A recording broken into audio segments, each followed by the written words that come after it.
Hi, thanks for tuning in. It's Susan here, obviously, on the 22nd of November 2024, and it's about 10:15 in the morning UK time. Obviously, it's the morning, you can see the sun shining through the window. Anyway, this is just going to be a quickie because it was something that struck me quite strongly during the week. Last weekend, I was at the Body, Mind, and Spirit Festival in the NEC in Birmingham, met some friends, what I refer to as the Cornish crew, because during the and this is where the idea came to me because I was talking to a few people and I thought, what do we call these 4 years? Um, eh, when we look back on this in 20 years' time, well, maybe I won't be looking back in 20 years' time, but the history books, what are they going to call these past 4 years? And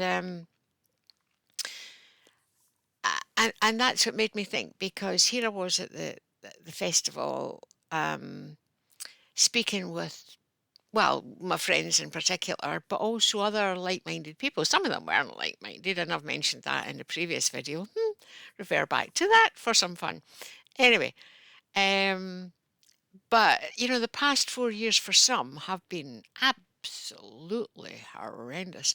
There's no other way to describe it. It's the stress on families, not only the practical stress over you know lockdown and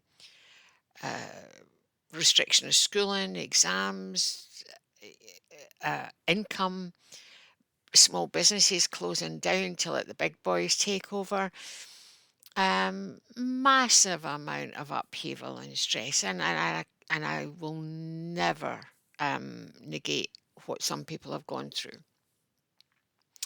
However, having said that, and this is where I get to the bit that struck me, because I also had a chat with one of the Cornish crew during that um, first couple of years. I was living in Cornwall and I met some absolutely amazing friends. Hopefully, it was the same wherever you happen to be living. Having moved up here, I haven't met so many people. So I haven't made the same bonds. But the point is, or the point I'm trying to make, is that during that time, we were allowed to forge some very good friendships. We were allowed to find our soul family, our tribe, and that has carried us through for the next few years. I know a lot of people lost friends and family, and they whether they actually lost them or whether they just lost connection with them during that time was really tough. But what we did get was our tribe. And in my head, that tribe connection will be there forever now. And it's helped to carry us through. And it's, for me, the last 2 years has been more of a self discovery, being virtually forced to be housebound during part of that meant there was nothing for me to do but self reflection. A lot of it I didn't like, I have to say. But yeah, so it's these real bonds that we made with our soul family, our tribe, that will, for me, um, be what these years meant. And I am so grateful for these people helping to enlighten me, show me the way, forge friendships, interact with, and yeah. So I know this particular video won't have much of a meaning for a lot of people, but I just had to say that whilst they were undoubtedly the horror years, we still had things to be grateful for.